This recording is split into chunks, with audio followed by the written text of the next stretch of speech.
So I've been seeing on Twitter/X, many people are hating on Arda Guler, and honestly, it's quite confusing. It's quite confusing. Arda Guler is one of Real Madrid's best creative players. He's a very valuable player.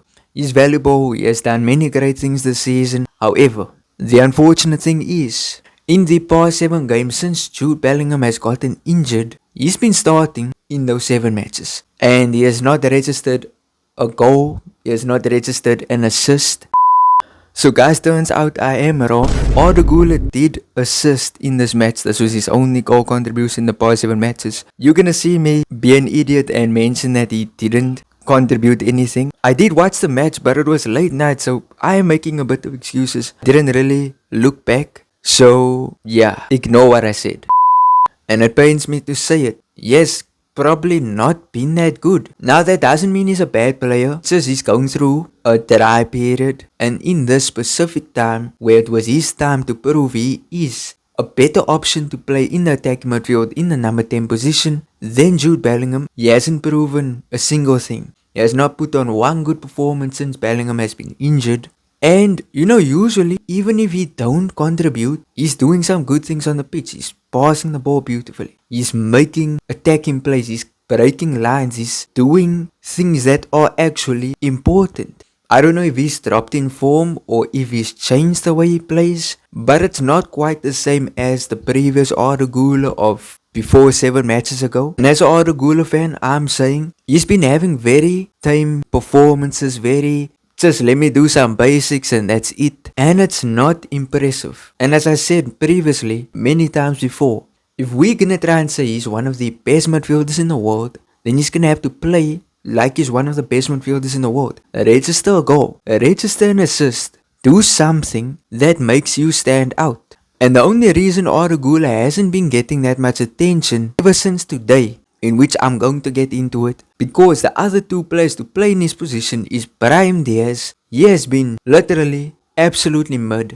Franco Masantuano, do I even have to say anything? And they're both not playing good. So therefore Arda Guler got away with many average performances. However, Real Madrid and Arbeloa, they gave an opportunity to Cesar Palacios. Now I've known about Cesar Palacios for a long time. He got an ACL injury in pre-season about 2 years ago. It was very unfortunate. So he's a player who can play centre forward, he can play centre attacking midfield. And when Guler came off, Guler was kind of giving a very funny reaction, but at the end of the day, when Palacios came on, people were saying Palacios did way more. When I watched when he played, he kind of was adding a bit more. Maybe not fantastic passes, but he was quite promising. He was doing nice 1-2s with the players, trying to create openings for the players. He was playing good. It was good. Like, I'm not gonna lie. Straight up. Is the Arda Guler level? I'm gonna say no. At least I don't know just yet. Palacios has not proven a single thing just yet, so we can't even compare them yet.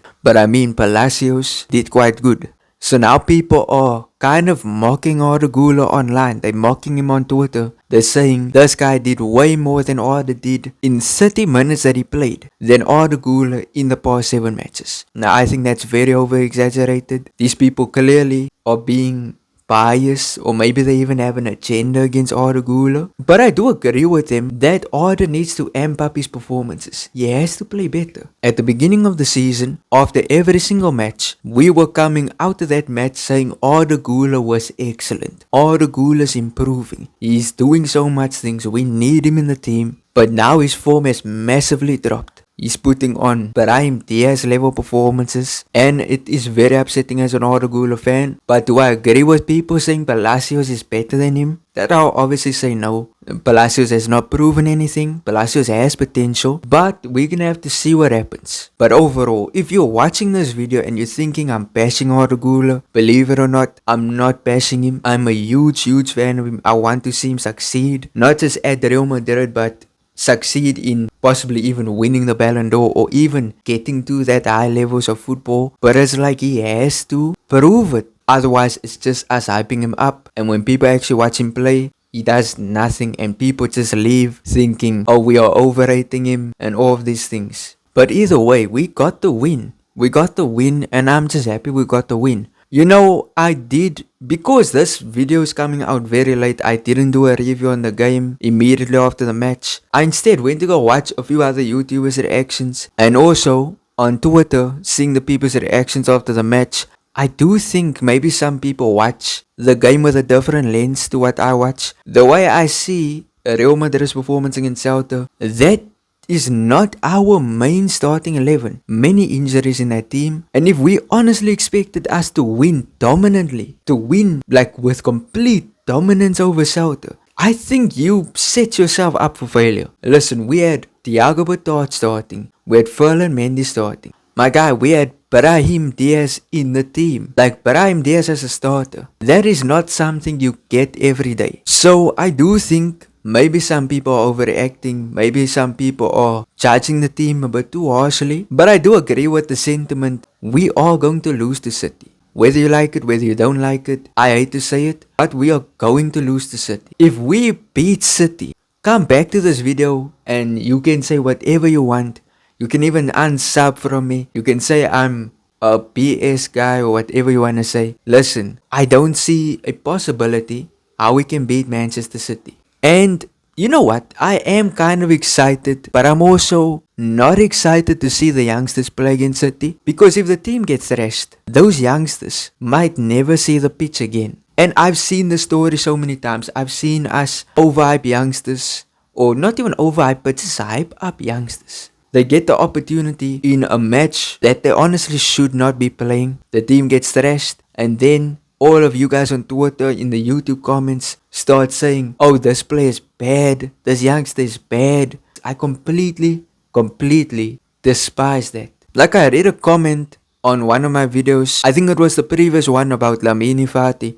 Someone commented that I overrate the players, and I do this every time and then the player flops. Even though it's not completely incorrect, it is incorrect. Because we see the potential in these players. We see what they can do in the first team. But you also have to look at youngsters in a different way. You can't look at them like they're Mbappe. Oh, they are this player. They're supposed to play like Ronaldo in their debut. Like that's so dumb. It's stupid. Because put yourself in that situation. You're a youngster. You've just been playing in the Castilla. The academy, whatever you want to say it. They call you up to play in massive matches, big matches.